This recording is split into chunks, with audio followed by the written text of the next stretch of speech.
哥林多後書第6章，我哋係上帝嘅同工，我哋愛勸你哋，既然接受上帝嘅恩典，就唔好使這恩典落空，因為上帝講，在接納嘅時節，我要疼你；在拯救嘅日，我要幫助你。看啊，這下就是接納嘅時節，根本日就是拯救嘅日的。我哋無愛騙人，誹謗我哋嘅職分，所以我哋也一天唔愛到罵人。反轉，為到在各樣事上表明我哋係上帝嘅僕人，我哋忍受各種嘅患難、艱難、勞困苦，我哋使本人鞭打、坐監、本泡面擾亂，我哋辛苦，睡唔得，又妒忌，我哋用純潔、知識、忍耐、留仁愛，通過聖靈、無假嘅通釋、真理嘅話，留上帝嘅大能，來表明我哋係上帝嘅僕人。我哋用正義做武器，來攻擊敵人，也保護自家。我哋受尊敬，也本人侮辱；本人罵，也受人稱讚。有人講我哋係老嘅，其實我哋係誠實嘅，像係無罵嘅命。其實人人認識我哋。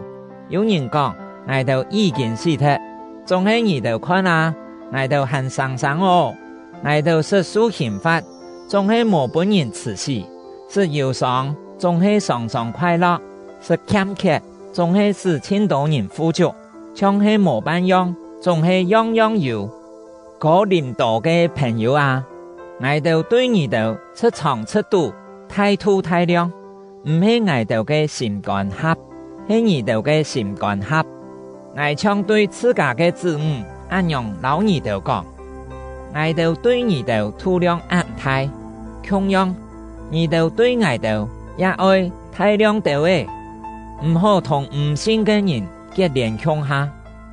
佢哋嘅惡，老你哋嘅惡無同樣，正義老邪惡，讓做得合作呢？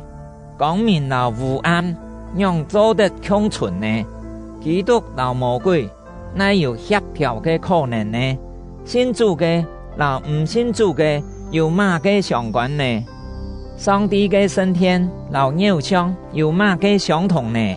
完成上帝嘅升天，就是我哋，像上帝所講，我會喺在我嘅子民中間，在基督嘅當中來來去去，我愛做基督嘅上帝，基督愛做我嘅子民。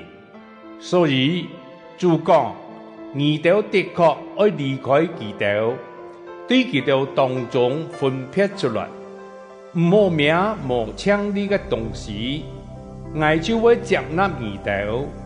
我愛做你哋嘅阿爸，你哋愛做我嘅子女。